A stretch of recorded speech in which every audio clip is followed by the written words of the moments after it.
Jangan doakan kejelekan terhadap anak-anak. Wahai ayah, wahai ibu, jangan pernah terlintas dalam hatimu, apalagi sampai tercetus keluar dari lidahmu, terlafazkan, terucapkan ungkapan kata-kata yang tidak baik untuk anak-anak. Diriwayatkan dalam suatu kisah bahwa ada seorang pemuda, dia bekerja mengembala kambing. Kambing-kambing ayahnya dia gembalakan. Tentu mungkin anak muda ini, masa anak muda yang bersemangat kerja cuma mengembalakan kambing, tapi ayahnya tidak ada biaya untuk menyewa pengembala kambing, memberikan upah kepada pengembala kambing untuk mengembalakan kambing-kambing ini untuk keperluan makan kehidupan mereka sehari-hari. Anak yang merasa tidak senang, tertekan, susah ini berusaha untuk pergi mohon izin kepada ayahnya, tapi ayah berkata jangan.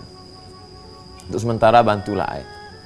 Tapi rupanya keinginan yang kuat ini terus bergejolak dalam dirinya. Akhirnya dia minjam uang kepada saudaranya. Dia pun pergi meninggalkan ayahnya yang dalam keadaan kesusahan. Bagaimana orang tua renta bisa boleh mengembalakan kambing? Akhirnya orang tua yang dalam keadaan sulit ini mohon kepada Allah Subhanahu wa taala. Dia tidak ada meminta apa-apa kepada Allah. Ya Allah, tunjukkanlah kuasamu ya Allah. Dia tidak mengatakan tolong begini ya Allah. Tidak, dia hanya berkata ya Allah, tunjukkan kuasamu ya Allah. Apa yang terjadi? Malang tak dapat ditolak, untung tak dapat diraih. Anak ini dalam perjalanannya mengalami kebutaan. Dia tidak melihat apa-apa. Na'udzubillah, na'udzubillah. Semoga Allah melindungi, menjauhkan kita dari laknat seperti ini. Buta, tidak bisa melihat apa-apa. Bagaimana mungkin dapat bekerja mencari nafkah dalam keadaan tidak bisa melihat? Gelap segala dunia. Bagaimana akhirnya? Orang kembali mengantarkannya kepada ayahnya. Menangis, menyesal. Tapi saat itu penyesalan tak lagi bermakna. Wahai bapak, ya ini anakmu. Apa pertanyaan si ayah kepada sang anak? Apakah engkau sudah mendapatkan bagianmu? Itu saja yang dia tanyakan. Apakah engkau sudah mendapatkan bagianmu, wahai anakku? Si anak menangis, meneteskan air mata, menjawab, ya, aku sudah mendapatkannya. Inilah bagian yang layak, karena aku melawan kata-katamu, akhirnya aku tidak dapat melihat apapun. Senangkah si ayah? Bahagiakah dia? Lalu apakah dia katakan, rasakan ini? Tidak, tidak sampai hatinya. Dia pun ikut menangis, susah, sedih melihat penderitaan anaknya.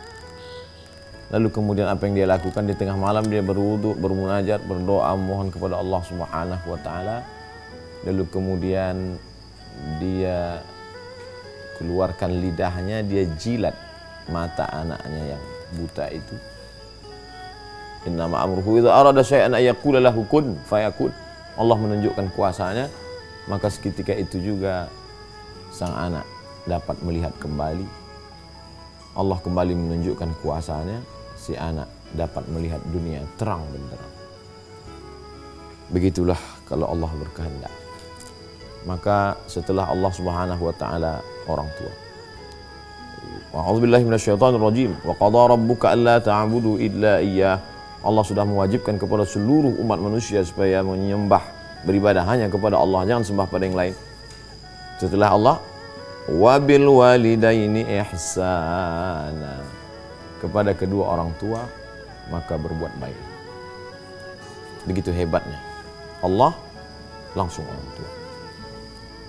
Maka pelajaran yang dapat kita ambil adalah mengalahlah sedikit, mundurlah agak selangkah dua langkah demi untuk mendapatkan barokah beberapa langkah.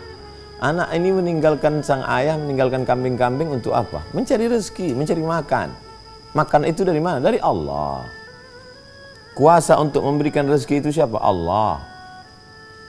Huwal Aziz, dia maha perkasa. Huwal Jabbar, dia maha segalanya. Wa huwa ala kulli syai'in qadir, dia kuasa atas segala sesuatu. Sibuk mencari, padahal sebenarnya yang memberi Allah. Kalau Allah mau memberi begitu mudahnya. Wahai anak yang sibuk mencari karunia Allah, sampai kau lupakan ada karunia Allah yang terbesar, yaitu orang tuamu.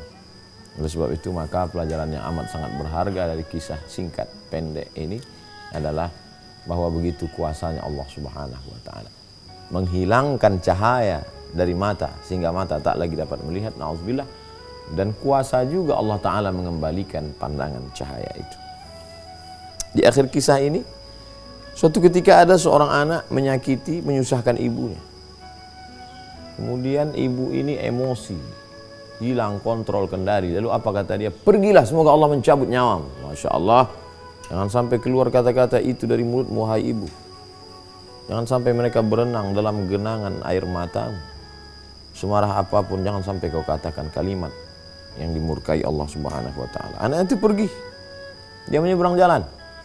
Baru saja dia melalui tepi jalan, apa yang terjadi? Kendaraan melintas. Mungkin si anak tidak melihat, mungkin sopir tidak memperhatikan, tapi yang jelas terjadi, bam, nyawa melayang, mati.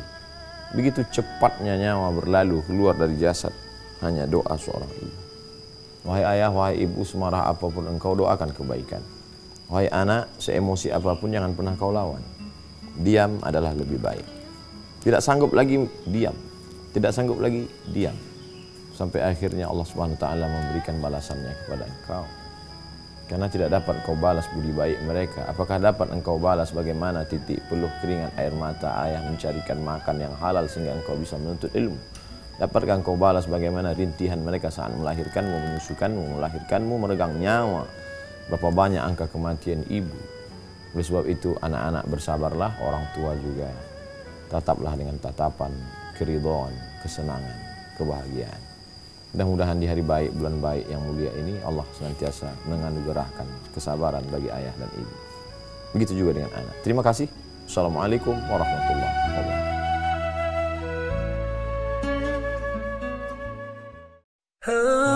Assalamualaikum warahmatullahi wabarakatuh. Hai sahabat religiwan semuanya, semoga usia bertambah, istiqomah juga semakin bertambah, amal bertambah, maka bertambah pula kesiapan kita untuk tetap menebar kebaikan. Assalamualaikum warahmatullahi wabarakatuh.